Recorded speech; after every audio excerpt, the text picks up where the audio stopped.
ओम शांति। 3 महीने तक दुआ दो और सारी समस्याओं का हल पाओ कि आज के पाठ में सभी ब्राह्मण आत्माओं का स्वागत है। बहुत सारे प्रश्न भी आए हैं क्योंकि सब आत्माओं ने दृढ़ निश्चय जो कर लिया है कि प्रेम, मौन और शांति में रहना है। बहुत लोग अपने अनुभव भी शेयर कर रहे हैं, तो मैं साथ में कुछ लोगों के प्रश्नों को भी ले लेता हूँ जिससे यह समझ में आएगा कि आपको आंसर भी मिलेंगे। हो सकता है इन भाइयों बहनों के जो प्रश्न है वह प्रश्न उत्तर आपके भी हो सकते हैं। तो यहाँ पर रेणु बहन ने लिखा है कि भाई जी, हमने सहन करना तो चालू कर दिया है या प्रेम मौन शांति में रहना चालू कर दिया है, लेकिन हमें कब तक सहन करना पड़ेगा, यानी कब तक हम शांति में ही रहेंगे और पास वाली आत्माओं से हमें डिस्टर्ब यानी वो हमें परेशान ही कब तक करते रहेंगे। तो हो सकता है आप लोगों में से भी यह प्रश्न होगा किसी न किसी का। जो सबसे ज्यादा कॉमन प्रश्न पूछा जाता है मैं उसको ही वीडियो के अंदर लेता हूं। तो आपको कब तक ऐसी बातों से सहन करना पड़ेगा? तो इसका उत्तर एक ही है कि देखो, जीवन में अगर आपके हाथ में बॉल है, सफेद बॉल है, अब आपने दीवार पर फेंकी सफेद बॉल, तो सफेद बॉल दीवार पर फेंकी है तो रिटर्न में कौन सी बॉल आएगी? दीवार पे फेंक कर रिटर्न में सफेद बॉल ही आएगी। अगर आपने रेड बॉल फेंकी है तो रेड बॉल ही आपके जीवन में वहां से रिटर्न आएगी। अब रेड बॉल फेंकी है तो सफेद बॉल तो आने से रहा, पहली बात क्लियर है। तो स्वीकार एक ही करना है कि जिन आत्माओं से आपको ज्यादा हिसाब किताब आ रहे हैं, ज्यादा उनसे दुख परेशानी का सामना करना पड़ रहा है, तो रेड मना खतरे यानी नेगेटिव मान लो।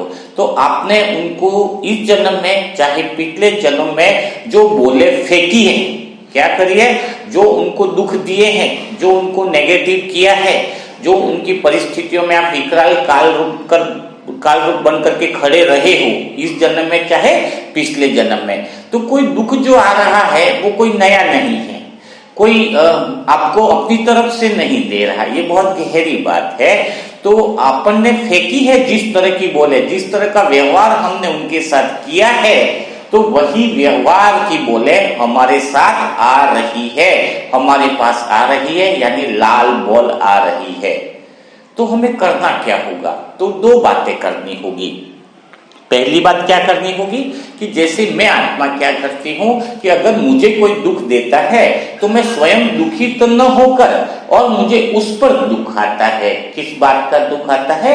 किस आत्मा ने मुझे दुख दिया है यह तो है, लेकिन मेरी तीसरी समझ यह कहती है कि मैंने इसके साथ कितना बुरा किया होगा। 100% मैंने उसको साथ बुरा किया होगा, 100% मैंने इसका दिल दुखाया होगा, और मैंने इसका दिल दुखाया है तभी तो आज मेरे पास आई है। तो वो जो मुझे दुख देता है ना, उसका मुझे बिल्कुल ख्याल नहीं आता है। मुझे तो वह ख्याल आता है कि मैं भगवान का बच्चा होकर के भी इस अज्ञानता में या इस माया के वश में आकर मैंने ऐसी प्यारी आत्मा को दुख दे दिया। तो ऐसा फील होता है। पहले तो मैं माफी मांगती हूँ ऐसी आत्मा से कि हे आत्मा, मैंने तुझे दुख दे दिया, तू मुझे माफ कर दे, और मैं तू जितनी बार मुझे इंसल्ट करेगा, तू मेरे को कितना भी नुकसान पहुंचाएगा, मैं सहर्ष अपनी गलती को स्वीकार करती हूँ, तेरे कदमों में नतमस्तक हो जाती हूँ, क्योंकि बिना दुख दिए, बिना तुमने लाल बॉल फेंके लाल बॉल रिटर्न आ रही है।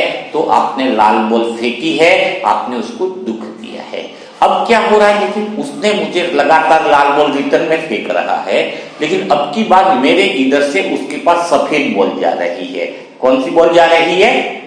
सफेद बॉल, यानी शुभ भावना और शुभ कामना की बॉल जा रही है। यानी दूसरे शब्दों में कहो कि एक तो मैं एक समाधान मांग रहा हूं भगवान के साथ और उस आत्मा के साथ, और मैं निरंतर सफेद बॉल फेंक रहा हूं, है ना। वो लाल बॉल फेंक रहा है हिसाब किताब के कारण, लेकिन मेरी निरंतर शुभ भावनाएं चालू है। अगर आपके अंदर से लगातार, अगर मैं हिसाब की बात बताऊं ईमानदारी से, अगर लगातार उसकी तरफ से 100 बॉल नेगेटिव आ जाए, लेकिन 100 बॉल आने पर तुम 100 बॉल सफेद फेंक दी गई, लेकिन बीच में तुमने रेड के बदले में अगर रेड वापिस फेंकी, तो हिसाब वापिस नया चालू हो जाएगा। यानी ये तो बेकार ही है, तुम्हारा अकल्याण हो, तुम्हारा ऐसा हो, तुम्हारा वैसा हो, तुम्हारी हिम्मत कैसे हुई मुझे दुख देने की, मेरी तो गलती ही नहीं है। अगर यह बातें तुमने रेड के बदले में फिर रेड फेंकी तो और फोर्स के साथ तुम्हारे पास रेड बॉल आने वाली है। तो अभी उपाय क्या बचा? आप पूछ रहे हो कि कब तक, तो कब तक यही कि 100 बार गिनती काउंट करो, कागज ले लो, वो तुम्हें गाली दे, उल्टा बोले, अपमान बोले, काउंट करो 1। उसके बदले में तुम पहली सफेद बॉल फेंक दो इधर से काउंट करके।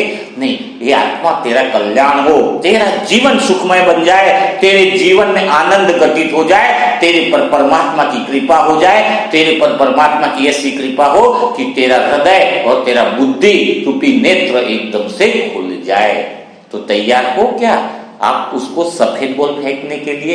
अगर सफेद बॉल फेंकने के लिए तैयार हो तो इसी समय, इसी पल, इसी सेकंड से तुम्हारी समस्याएं मुक्त होने के लिए चालू हो जाते हो। और प्रेम, मौन, शांति को दुनिया की कोई ताकत नहीं है जो तुम्हारे अंदर से हटा सके, क्योंकि सरस्वती तुम्हारे कंठ में विराजमान हो गई है। इसका अर्थ है कि तुम्हें सही समझ भी मिलना चालू हो गई है।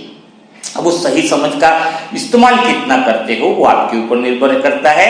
तो डायरी और पेन लेकर के बैठे हो तो डायरी में पहली बार क्या है? डायरी में पहली बात यह नोट करके रख लीजिए। कौन सी बात नोट करके रख लीजिए? कि सफेद अगर रेड बॉल आएगी तो मैं उसके अगेंस्ट में सफेद बॉल ही फेंकूंगा और 100 बॉल तक उसको माफ करूंगा। मैं आत्मा यहां से गारंटी देती हूं कि वो 101 बॉल फेंक नहीं पाएगा। शिशुपाल की कहानी है ना, वो अपनी ही बहुत बड़ी यादगार है, उसका राज कभी और समझाएंगे, लंबा सेशन हो जाएगा। तो यह बात आपको समझ में आ चुकी है, ठीक है? पहला क्लियर हो गया, व्हाइट बॉल फेंको, प्रेम मौन शांति में रहोगे, कभी तुम्हारी वो चीजें उड़ेंगी नहीं। दूसरा प्रश्न लेते हैं जो समझ में आता है कि हाँ, मेरे बच्चे का परसेंटेज कम आ गया, बहुत मेहनत कर दी, टेस्ट का है कुछ, है ना, 85-90% तक का किया था, लेकिन बहुत दुखी, आज हमारा दिन बहुत वैसा हो रहा है, लगभग 80% ही ला पाया। तो सिंपल सी बात है कि आपका बच्चा 80% ला पाया, इसका मतलब आपके पास जो दुख का माहौल है वह कारण है क्योंकि आपने सुख की बहुत बड़ी आशा कर ली। आप दुख हुआ क्यों, आपके पास दुख आया क्यों? दुख का वजह पहले पता लगा। दुख का वजह है कि मेरा बच्चा 90%, 95% लाए, टॉपर में लाए, यह आशा आपने कर ली थी, यह इच्छा आपने कर ली थी। तो क्या आप कहोगे कि इच्छा ही नहीं करनी चाहिए? नहीं, मैंने यह नहीं बोला कि इच्छा नहीं करनी चाहिए, मैंने यह बताया कि आप जैसे बोल रहे कि क्लास में टॉपर नहीं ले पाया, तो कभी बच्चे का कंपटीशन दूसरे बच्चों से कभी मत करो कि कोई 95% वाला है तो बेटे पे आप प्रेशर डालो कि तुझे भी 95 लाना है। तो होगा क्या?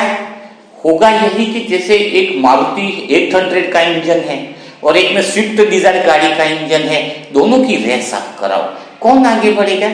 तो स्वाभाविक बात है मारुति 800 तो वहीं रह जाएगी और स्विफ्ट डिजायर आगे बढ़ जाएगी, कितना भी कर लो। और ज्यादा अगर मारुति 800 को दौड़ाओगे तो उसका इंजन बोल जाएगा। तो जो आपका बच्चा है उसके दिमाग का इंजन, साथ वाले बच्चों के सबका दिमाग का इंजन अलग अलग है, उस पर प्रेशर डालने की जरूरत नहीं है। अगर उसको रेस करानी है, उसको कंपटीशन कराना है, तो एक ही काम करो कि उसको बोलो कि तू पिछले टाइम जितना परसेंटेज लाया था उससे थोड़ा बढ़ा करके ला। तो पिछली बार वो खाली 76 लाया था, तभी कितना लाया है? 81 पॉइंट समथिंग, तो ज्यादा ही लाया ना, तो खुश होना चाहिए, दुख होना चाहिए। दूसरों से कंपैरिजन मत करना सिखाओ, वरना जीवन का मजा बिल्कुल खराब हो जाएगा। जब रेस हमारी स्वयं के साथ होती है तो हम जीवन में आगे बढ़ते हैं। नहीं तो आजकल के लोग खुद के दुखों से इतना दुखी नहीं है जितना पड़ोसी लोगों के सुखों से दुखी है, जितना पड़ोसी लोगों के जो सुख मिलते हैं उनसे ज्यादा दुख हो जाते हैं। तो ये रेस भागना सिस्टम बंद करो, सोल कॉन्शियस में बैठो, प्रेम मौन और शांति को समझो, तो तुम्हारा जो जीवन है वह भी बदल जाएगा, बहुत सुंदर बन जाएगा। तो समझ में आ गया आपको, कंसेप्ट क्लियर हो गया, ठीक है? चलो और आगे की थोड़ा सा कमेंट्स पढ़ते हैं जो मतलब व्हाट्सएप पे पूछे गए प्रश्न। कि आगे पूछा है कि भाई जी हमने अभी तक 1 महीना के लगभग हो गया, हमने दुआएं इकट्ठी करी है, तो वास्तव में हमें प्रैक्टिकल में उसका क्या बेनिफिट मिलेगा? हमारा ठीक हो रहा है, हमारा मन ठीक हो रहा है, माइंड ठीक हो रहा है, वो बहुत अच्छी बात है, लेकिन हमें प्रैक्टिकल में क्या मिलेगा? तो ये संजना बहन है, बहनें ज्यादा प्रश्न पूछती है ना, तो संजना बहन जो है उन्होंने प्रश्न पूछा है कि 1 महीने से या 1.25 महीना हो गया हम दुआएं कर रहे हैं, तो ठीक है, माइंड अच्छा हो रहा है, सब कुछ वायुमंडल भी थोड़ा बदल रहा है, लेकिन फिर भी ऐसा क्या प्रैक्टिकल में हमें मिल जाने वाला है जो हम दुआएं दे रहे हैं? तो ठीक है, प्रश्न पूछा है, तो चलो इस बात को भी हम समझ लेते हैं कि अगर आप दुआएं लिख रहे हैं, दुआएं दे रहे हैं, तो प्रैक्टिकल रूप में ऐसा क्या आपको मिलने वाला है जिससे आपको समझ में आए कि हम दुआएं देते रहें। शायद संजना बहन सुन रहे हैं तो इसको बहुत अच्छे से सुनिएगा, समझिएगा बात को। तो जैसे मैं थोड़ा इसको एग्जाम्पल के द्वारा आपको समझाना चाहूंगा। उदाहरण के लिए जैसे कि आप भगवान के पास गए, ठीक है, एक ने बोला मैं 501 रुपया भगवान तेरे को चढ़ाऊंगा, आप मुझे 2 करोड़ की व्यवस्था कर दो। ठीक है, भगवान को बोला, एक ने क्या बोला कि मैं तुझे 501 रुपया चढ़ाऊंगा, आप मेरे लिए 5 लाख रुपए की व्यवस्था कर लो। एक दूसरा भाई गया भगवान के पास मंदिर में और भगवान को कहता है मैं तुझे एक बढ़िया सी अच्छी क्वालिटी की चुनरी चढ़ाऊंगा भगवान, लेकिन तुम मुझे 5 लाख की व्यवस्था कर लो। अब दोनों रिक्वेस्ट लेके भगवान के पास गए हैं, ठीक है, सुमित भाई है और अमित भाई है, दोनों गए, ठीक है।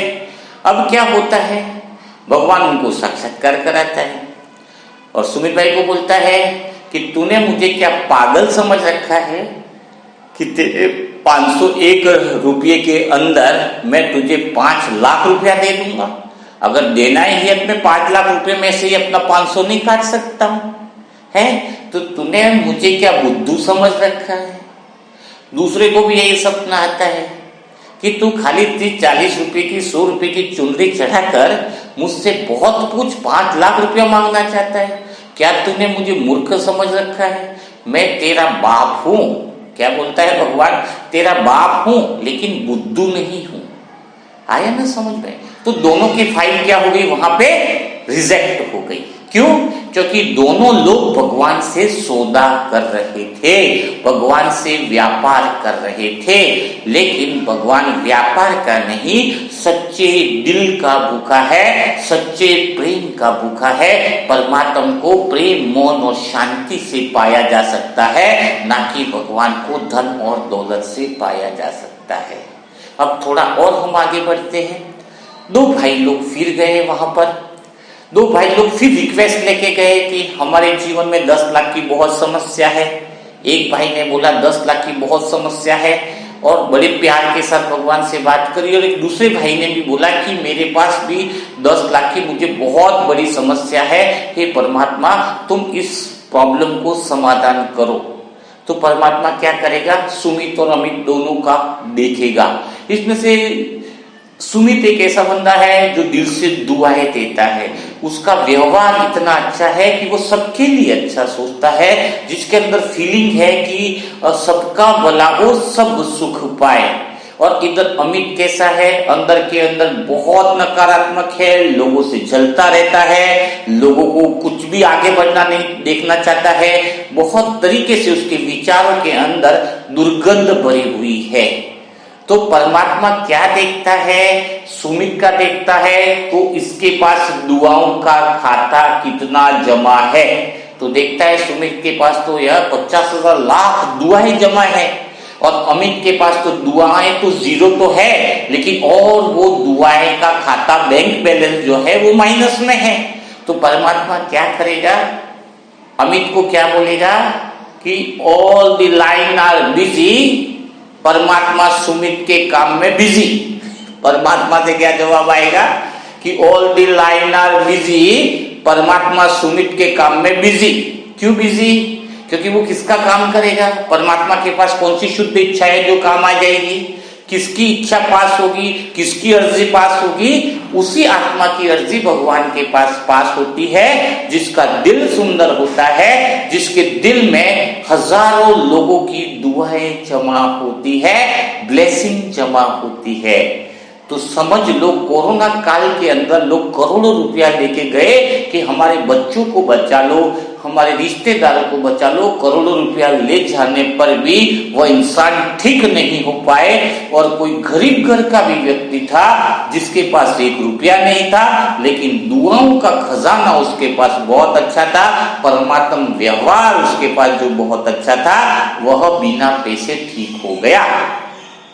तो समझ में आना चाहिए, जैसे कि बहन ने लिखा कि दुआओं से क्या होगा, तो ये समझ लीजिए कि आज जो आप काम कर रहे हो वो जीवन भर या जन्म जन्मांतर के लिए दुआओं का बैंक बैलेंस जमा कर रहे हो, जिससे पूरे 5000 साल तक आपको कष्ट से मुक्ति मिलने वाली है। सोचो, लोग तो थोड़ा सा मेहनत करते हैं 10,000 का जॉब पाने के लिए, 20,000 का जॉब पाने के लिए मेहनत करते हैं 8-8, 10-10 घंटा, और तुम्हारे जीवन में एक ऐसा बैंक बैलेंस चालू हुआ है जो जन्म जन्मांतर के लिए तुम्हें खुशियों से भर देगा। तो सोचो दुआएं कितना बड़ा कमाल करेगी।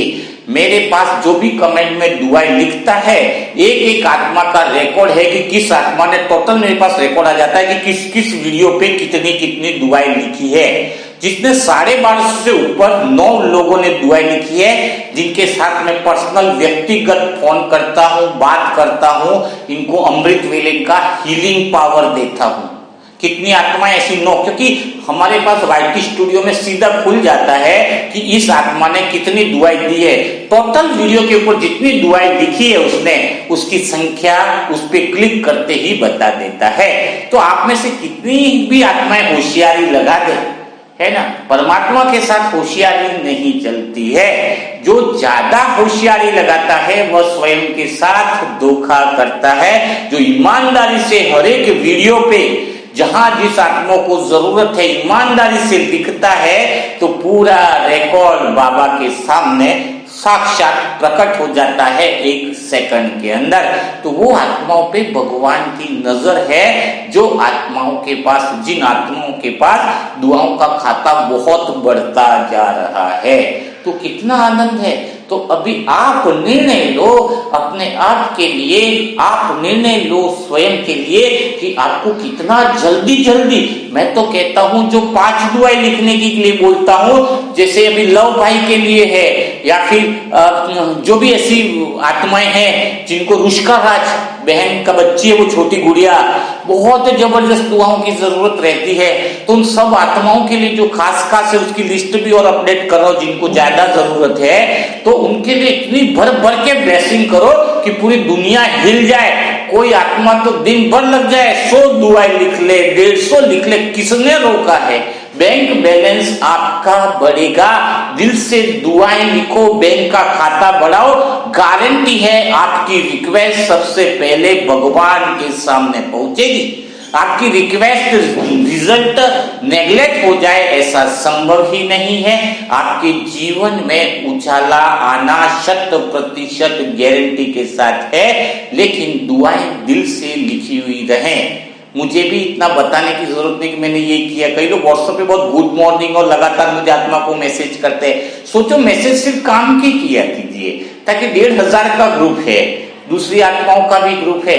तो अगर आप कुछ काम के मैसेज करोगे तो क्या होगा, मैं आत्मा मैसेज पढ़ पाऊंगी। नहीं तो कई बार ऐसे ही लगातार लिखते ही जा रहा हूं मैसेज पे मैसेज, हर घंटे 2 घंटे, तो क्या होगा कि हम सोचेंगे कोई काम का मैसेज नहीं होगा, उनका ऐसा ही होगा। आप लिखो, आपसे हमेशा मैं आत्मा बात करते देखा होगा, अपने हर मैसेज का रिप्लाई होता है। लेकिन गुड मॉर्निंग लिखना है daily, good morning good morning. Good morning का क्या करना है, आपने योग किया तो गुड मॉर्निंग है ना, मन प्रेम शांति में रहे तो गुड मॉर्निंग है। तो वो मैसेज बॉक्स फुल हो जाता है। तो थोड़ा सा आप लोग अटेंशन रखिए, ताकि क्या है सब आत्माओं से टचिंग जो है वो बनी रहे। जरूरी चीजें वो भी लिखो, कोई बात है, कोई प्रॉब्लम है तो भाई जी कॉल कीजिए, ऐसा भी आप लिखिए, सबसे बात होती है, ठीक है ना। तो यहाँ पर थोड़ा सा अटेंशन देना है। तो आपको बता दिया गया है कि दुआओं से क्या फायदा होता है। एक फॉरेन के कनाडा के जो भाई हैं उनका भी ले लेता हूं मैं। कनाडा के ये भाई हैं रवि भाई, जिन्होंने लिखा है कि थोड़ा सा सबकॉन्शियस माइंड को थोड़ा सा क्लियर कर लीजिए। तो सबकॉन्शियस माइंड का अर्थ क्या है, जैसे कि कल बताया गया था तो उनको समझ में नहीं आया, तो सबकॉन्शियस माइंड को मैं थोड़ा अच्छे से क्लियर करता हूं आपको कि 90% ताकत हमारे सबकॉन्शियस माइंड में होती है, 10% ताकत कॉन्शियस माइंड में होती है, यानी जागते हुए मन के अंदर। कल आपको बताया गया था कि सुबह इतने विचार करने हैं और शाम को इतने विचार करने हैं, रात को सोने से पहले और सुबह उठते ही। क्यों बोला गया था? क्योंकि सबकॉन्शियस माइंड कैसा है, रात को क्या होता है, बाहर का मन सो जाता है और सबकॉन्शियस माइंड सेवक की तरह है। सबकॉन्शियस माइंड में कोई नॉलेज नहीं है, अंतर्मन में क्या नहीं है, जिसको हमारे संस्कार भी बोल सकते हैं, उसमें नॉलेज नहीं है। वह सिर्फ जो बात अंदर चली गई उसको रियल मान लेता है और वही उसी तरीके से एक्शन करता है। आपने देखा होगा जब सुबह सुबह उठते हो तब भी कुछ टाइम के लिए सबकॉन्शियस माइंड ओपन रहता है। आप जो गाना लोगे, जो गाना गुनगुनाओगे, वह गाना पूरा दिन चलता रहेगा। जैसे और मैं इसको क्लियर करूंगा एग्जाम्पल की तरह। आपने जिन वाला उदाहरण सुना होगा कि जिन, अलाउद्दीन का चिराग, वो जैसे यूं यूं करता था तो जिन प्रकट हो जाता था। तो कोई भी काम जिन को बोले तो जिन क्या कहता था, है कि जो हुजूर मेरे आका है, जो हुक्म मेरे आका, बोलता था ना। वैसा ही सबकॉन्शियस माइंड है कि जैसे ही आपने विचार किया कि मेरा पूरा दिन अच्छा जाने वाला है, तो वो अंदर क्या बोलता है, जो हुक्म मेरे आका। मेरे शरीर की बीमारी ठीक नहीं होने वाली है तो अंदर वाला क्या बोलेगा, जो हुक्म मेरे आका। मेरा जीवन खुशियों से भरने वाला है तो भी वो क्या बोलेगा, जो हुक्म मेरे आका। तो आप क्या करते हो, कौन सी कमांड देते हो? अंदर जो सबकॉन्शियस माइंड तो जो हुक्म आका ही बोलने वाला है, लेकिन आप उल्टी कमांड दे देते हो अपने की कि मेरी जिंदगी तो बदल ही नहीं रही है, मेरे जीवन में से तो दुख जा ही नहीं रहा है, मेरा हिसाब किताब तो पूरा हो ही नहीं रहा है ना। जो ऐसी उल्टी उल्टी कमांड देते तो फिर तथास्तु हो जाता है। अंदर वाला बोलता है सबकॉन्शियस माइंड, जो हुक्म मेरे आका। तो आपको कितना इजी विधि बताई गई है, इसलिए प्रेम मौन शांति में रखा है कि कम से कम थोड़े टाइम के भी ऐसा प्रयोग करो, 1 महीने के लिए ऐसा प्रयोग करो कि पूरी जिंदगी बदल जाए, पूरा खानदान बदल जाएगा आपका। क्या करना है, एक ही बात, जो हुक्म मेरे आका अंदर है तो अच्छे बोल बोलो, वो अंदर वाला जो हुक्म आका बोलेगा और वैसे ही जीवन तुम्हारी बदल जाएगी। क्या बोलना कि मेरे रिश्ते सबके साथ बढ़िया हो रहे हैं, सब दुनिया के लोग, मेरे परिवार के लोग सारे बदल चुके हैं, धन मुझ आत्मा के पास भरपूर है, शरीर पूर्णतया मेरा स्वस्थ है, मैं पूर्णतया आनंद में हूं, मैं आत्मा सर्व शक्तियों से भरपूर हूं, हजारों भुजाओं वाली आत्मा, हजारों भुजाएं वाला भगवान का वरदान मेरे हाथ पर है, वो भगवान मेरा साथी है। ऐसे ऐसे विचार, मैं तो कहता 50-100 संकल्प सुबह दिल से लिखो और अंदर से आवाज आए, विश्वास के साथ लिखना है, अंदर से आवाज आए, जो हुक्म मेरे आका। रात को सोने से पहले 25-50 लिख डालो और अंदर से आवाज आए, जो हुक्म मेरे आका। तो अंदर से क्या करना है, जो हुक्म मेरे आका। लेकिन कोई नकारात्मक दिन में बोल दे शब्द कि तुम तो बुरे हो, तुम्हें तो अक्कल नहीं, तुम तो किसी लायक नहीं हो, तो अंदर से जो हुक्म आका मत बोलना, एक ही कमांड दे देना, कैंसल कैंसल कैंसल। कौन सी कमांड दे देना, कौन सी कमांड दे देना, कैंसल कैंसल कैंसल। वो कमांड देते ही वो बात अंदर नहीं जाएगी। जैसे तुम्हारे लिए कोई बात बोलता है, तुम क्या बोलते हो, उसने मेरे को ऐसा बोल दिया, तो अंदर से आवाज कैसी आती, सबकॉन्शियस माइंड की, जो हुक्म मेरे आका। फिर तुम्हारी वो बात चलती रहती है क्योंकि तुमने ले ली ना। वहीं से आपको कमांड क्या देनी थी, कैंसल कैंसल कैंसल। वो तारक मेहता का सीरियल में बोलता है ना, पोपटलाल का किरदार है, कैंसल कैंसल कैंसल। तो आपको भी वैसा कैंसल कैंसल कैंसल बोलना है। तारक मेहता के सीरियल से एक बात याद आई कि जो लव है, जिसको कैंसर का इश्यूज है, तो उसको एक ही काम दिया मुझे आत्मा ने, चार्ली चैपलिन के सीरियल्स देखना है, तारक मेहता हंसने वाले सीरियल लगातार देखने हैं। क्योंकि आपने देखा होगा जब आप मुस्कुराते हो ना तब आपके जीवन में टेंशन नहीं चलती। उस समय आप क्या टेंशन के विचार करते हो जब मुस्कुराते हो? नहीं करते हो। जैसा फीलिंग होता है ना वैसा शरीर में, बॉडी में निर्माण होता है। शरीर की सारी बीमारियां पूरी विचारों से ठीक हो सकती है। जैसे कोई ज्यादा फीलिंग लेता है, उसकी जिम्मेदारी की फीलिंग आ जाती है कि मेरे घर की जिम्मेदारी मेरे पर है, मेरे पर है, मेरे पर है, तो उसके कंधे में, कमर में दर्द हो रहना चालू हो जाता। आपने देखना उसी व्यक्तियों के दर्द ज्यादा रहेगा जो ज्यादा जिम्मेदारी की फीलिंग करते हैं। और कोई व्यक्ति सोचता है मेरे जीवन में कुछ अच्छा हो ही नहीं रहा, मुझे कुछ करना ही नहीं है, तो उसके शरीर में जो सेल्स है ना उसके पास नेगेटिव मैसेज कौन सा जाता है कि अब हमें भी कुछ नहीं करना है। फिर वो प्रोटीन निर्माण ही नहीं होता है। तभी तो कहते हैं कि अगर स्ट्रेस में भी हो तब भी काम करो। काम करने से वो रिलीज होता है, शरीर से, सेल से प्रोटीन बनता रहता है तो विचार भी रिलीज हो जाते हैं। आज लिखा था ना किसी एग्जांपल में कि मैं जब भी टेंशन में तो मैंने घर के कामों में बिजी कर दिया अपने आप को। तो कितनी अच्छी बात है। तो कोई इंसान अगर ज्यादा पेन में है, कैंसर जैसी भी स्टेज में है, तो बहुत बड़े लोगों का, बहुत पेशेंट का अनुभव है कि अगर आप हंसने वाले सीरियल देख लेते हो, यानी अपने जीवन में हंसते हंसते रहो 24 घंटा, अगर बहुत बड़ी बीमारी है शरीर में तो अगर वो हंसने वाली चीजें देखता रहेगा तो उसके शरीर के सेल्स बदल जाएंगे और प्रोटीन का निर्माण हो जाएगा। आप देख सकते हो टीवी और मोबाइल का अच्छा यूज करो जिससे तुम्हारी एक्टिविटी अच्छी हो, शरीर की सेल बहुत बेहतरीन रहे, जिससे तुम कोई नकारात्मकता नहीं लो, जिसके अंदर तुम हंसना और खुशनुमा, हंसी मजाक यानी मुस्कुराना सीखो, अंदर की मुस्कुराहट आपकी बनी रहे, तो आपका जीवन बहुत सुखद और आनंदमय बन जाएगा। तो और ज्यादा प्रश्न नहीं लेंगे वरना सेशन बहुत लंबा हो जाता है। और आज जितनी बातें बताई कि अंतर्मन को कमांड देनी है, ये सारी जो चीजें बताई हैं वही आपको करनी है। बाहर की नेगेटिविटी जो आती है उसको बिल्कुल ही नहीं सुनना है। तो आज हम बात कर रहे हैं, जिस बच्चे की बात कर रहे हैं वो बीके भाई है, बीके 7। 5-6 साल हो गए उसकी शरीर को, आप देख रहे होंगे खुजली की इतनी बड़ी प्रॉब्लम से बहुत डॉक्टरों को दिखा दिया, सभी को 6 साल यानी बहुत बड़ी बात होती है। देखो कैसी डिजीज है कि खुजालते तो इसका ब्लड भी निकलने लग जाता है। तो बहुत सारी चीजें उसके ऊपर हमें देखने को मिल रही है। तो हम कहते हैं ना कि ब्लेसिंग और दुआओं का बैंक, तो कुछ ऐसा कर दिया जाए कि भर भर के इस भाई को दुआएं दे दो जो सांगली का रहने वाला है। हस्बैंड वाइफ दोनों ज्ञान में चलते हैं, दोनों प्योरिटी वगैरह की भी पालना करते हैं। तो बीके 7 भाई को बहुत ज्यादा जरूरत है और परमात्मा के द्वार पे आया है, खुदा दोस्त के द्वार पर आया है। तो उस खुदा दोस्त को बोलो, उस परमात्मा को बोलो कि इतनी ब्लेसिंग करो कि इसका शरीर पूर्णतया ठीक हो जाए, पूर्णतया स्वस्थ हो जाए। तो दिल से उनको दुआएं दीजिएगा और कल हम फिर मुलाकात करेंगे, फिर ऐसे ही सेशन के साथ, ऐसे ही बातों के साथ। तब तक के लिए सभी भाई बहनों को ओम शांति।